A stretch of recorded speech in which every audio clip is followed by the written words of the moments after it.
Welcome to your patch 25.04 patch note rundown for girls. Today, we are going to talk about what this patch means for you and why we hate all the skins that are coming up. Clock in, or as they say, lock in. It's the last patch of Season 1, Act 1, 2025. We've got our first big systematic item swing of the year this patch, taking a peg out of the best performing tank items and nudging some tier 2 boots closer to where we'd like them to be, notably nerfing plated seal caps finally. We're also making Infinity Edge a bit cheaper as well, helping crit ADCs get their builds online sooner. On the champion side of things, Mel is receiving a few changes to increase her counterplay.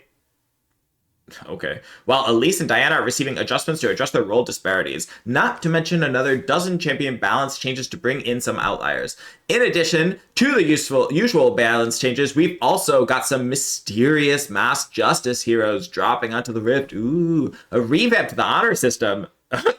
Error and swift play balance change. Okay, I don't care about that. Okay, so let's talk about what we want to see with the patch. Okay.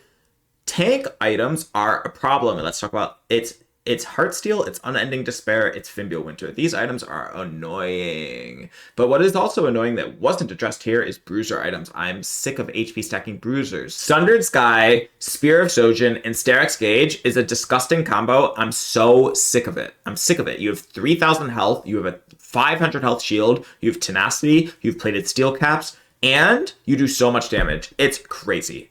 Tier 2 boots, whatever. I don't care about tier 2 boots. Whatever. Infinity Edge, okay. Get ready to see Aphelios and Jinx in every single game. Jhin maybe as well. I'm okay with that.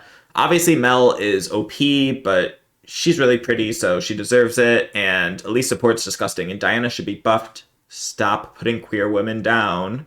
And then, yeah, apparently they're releasing another skin line that is made by AI and outsourced. And yeah, cool. Let's find out. In the honor system revamp, maybe you'll get more keys now. Woo!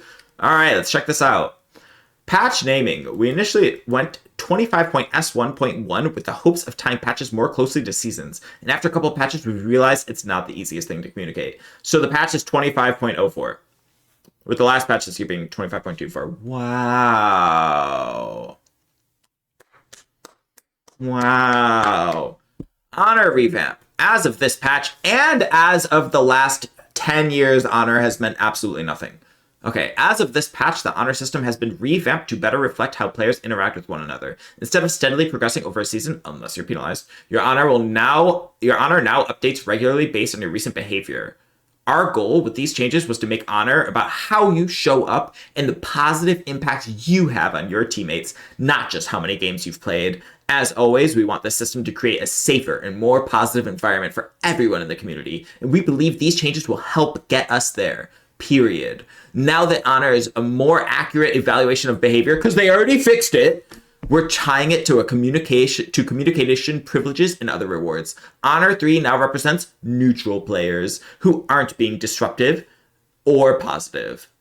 All the baseline features to play and communicate with your team are available at this level. Higher levels of Honor are reserved for players who are consistently positive, respectful, and collaborative. These players are rewarded Battle Pass experience. Yes! Drops and benefits like visible honor levels. Yes, this is what I've been clamoring for. Oh my god, yes, more blue essence.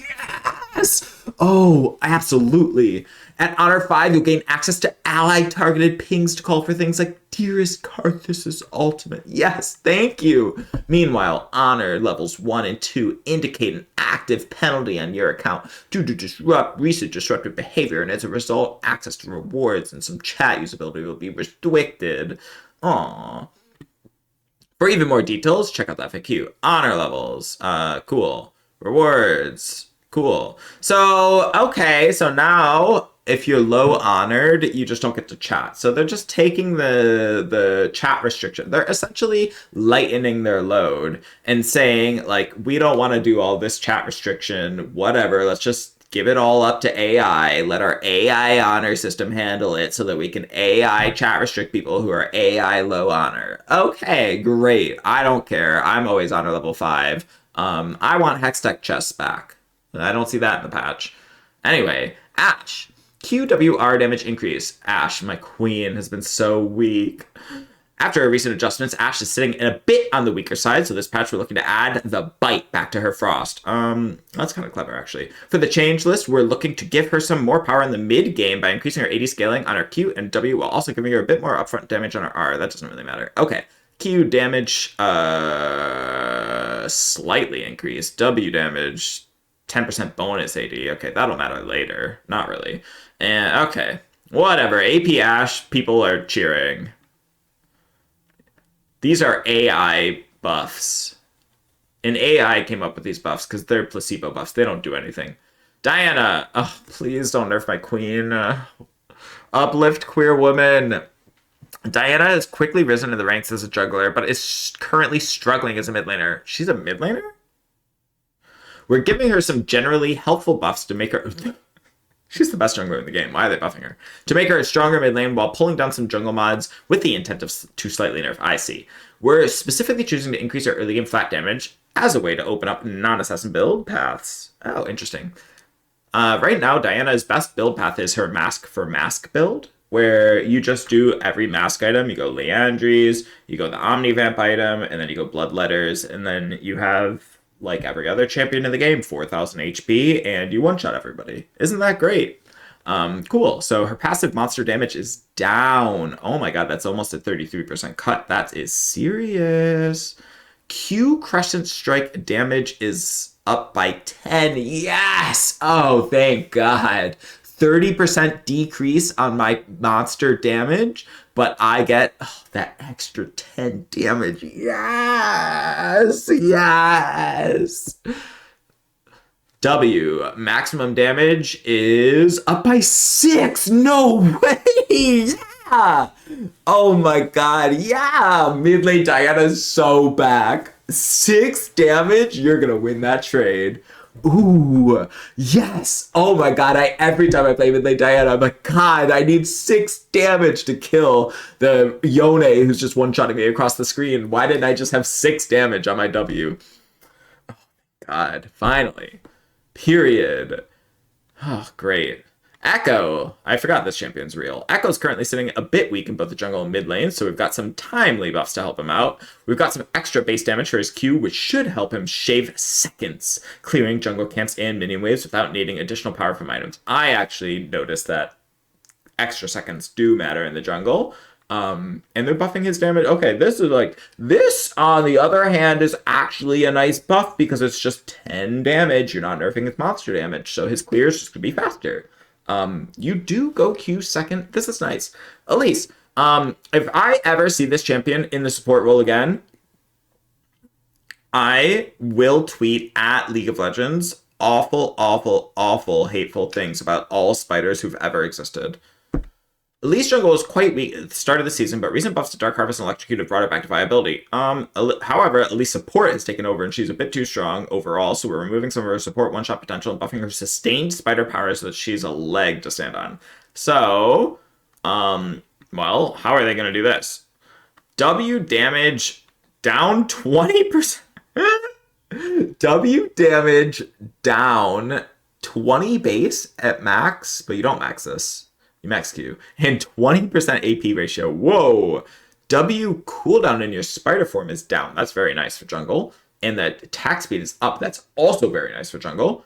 Your one-shot potential definitely goes down, but this is good for your like first clears. Well, yeah, for the cooldown at least, but not for the attack speed. And again, you don't max this, but maybe you'll max this. Our spiderling damage is up a little bit. Okay, cool. This does buff the jungle a little bit, but your Elise jungle really needs damage, so this damage nerf is gonna hurt. If Elise can't one-shot you, she's not doing anything. So we'll see.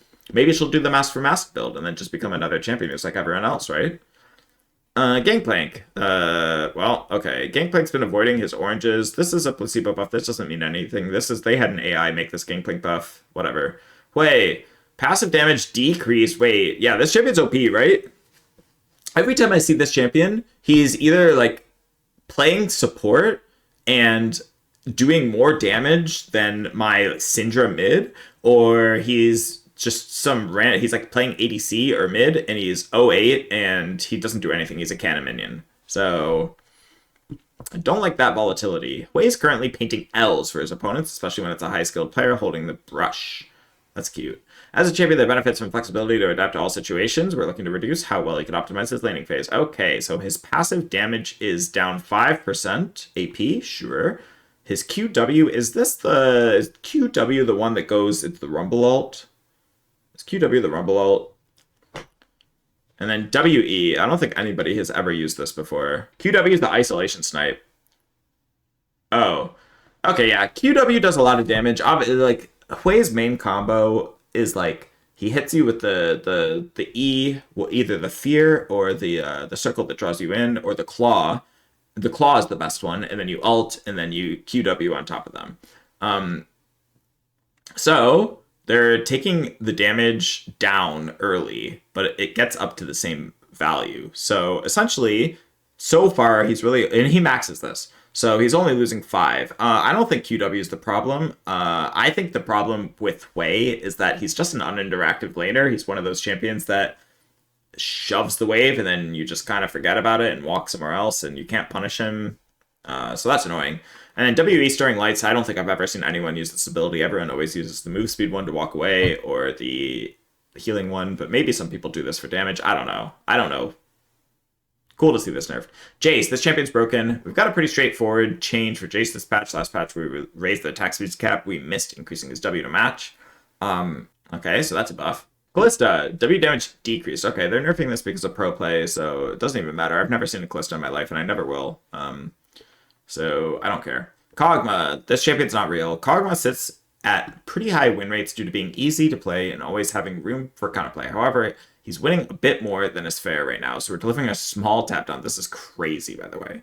We're just taking some damage that he shouldn't miss, and we'd like to preserve his rapid fire spitballs. So his Q AP ratio is buffed, and his damage is down. I never see this champion. I don't care. Lulu, please. Oh, God. I'm nervous. Lulu's in quite a strong state. Yeah, you think? Hello? For 3 years. She's been the best enchantress by a mile. Lulu's in quite a strong state right now and has power she can afford to lose, so we're looking to give her some meaningful nerfs this patch. Help picks one of Lulu's most flexible and reliable abilities, so we're looking to take it down a notch. Okay, so W. Bonus attack speed down 5% at all ranks. The cooldown's up. The cooldown being up is big. It's not that big of a nerf, but the cooldown being up is big. And then our E, base damage, shield strength is down when she maxes it by 20. This really isn't that big of a nerf. I'm not super impressed. 5% bonus attack speed, 1 second cooldown, and then 20 damage at max rank, which you do max it, but... Or 20 shield. I mean, it's a nerf. We'll see. It makes a difference. Mel's broken. Everyone knows Mel's broken. If you think Mel is broken, I don't know what to tell you. I don't care what her win rate is. This champion is busted. It's like Aurora. These champions, Aurora and Bessa, Cassante, Mel, these champions are broken no matter what. Their kits are just broken. Like, you don't get to have an execute, an invulnerability with a reflect, an easy snare, another execute on your ult, the most broken poke in the game. Like, you just don't get to have everything, right? You gotta miss out on something. Like, lose the execute, lose the invulnerability during W, lose something, you know?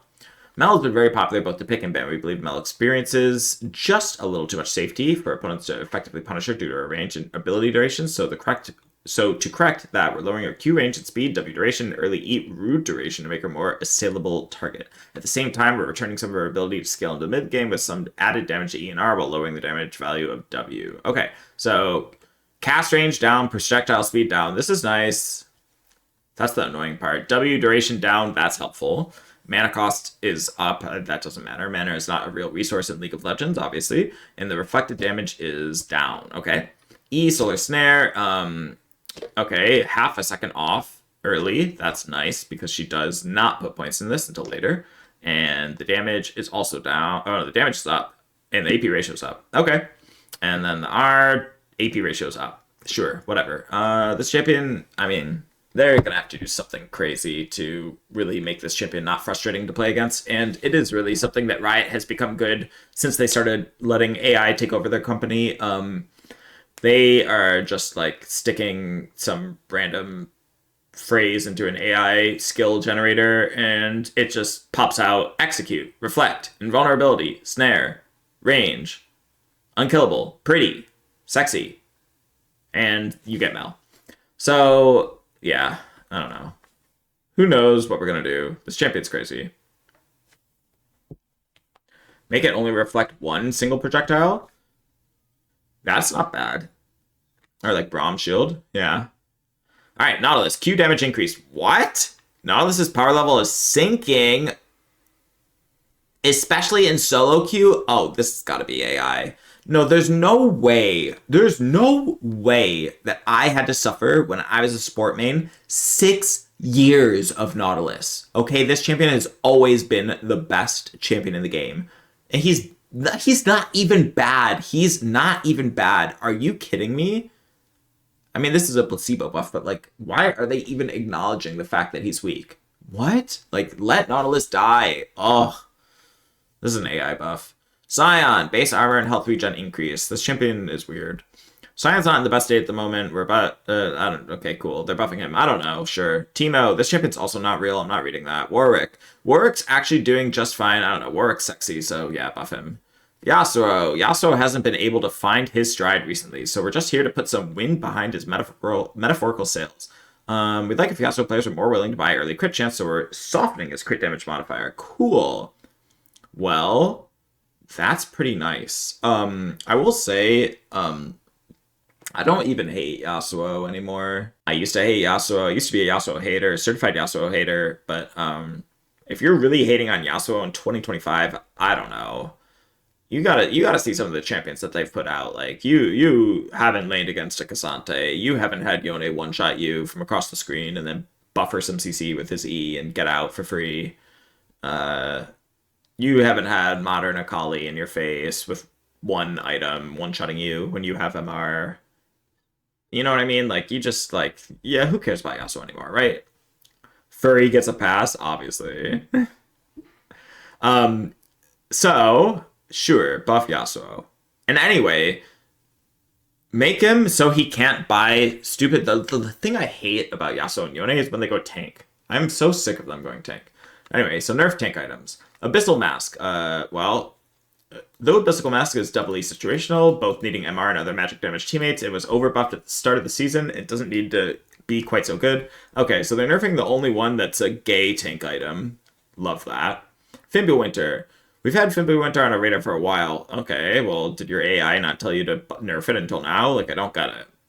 It's been a strong item for a while, yeah, but it's been consistently overlooked, especially since not all tanks need mana. However, we're at a point where champions are between two options, Fimbulwinter versus Muramana or Seraphs, should clearly always be choosing the tank option. We're looking to fix that. Cool. And so how did they nerf it?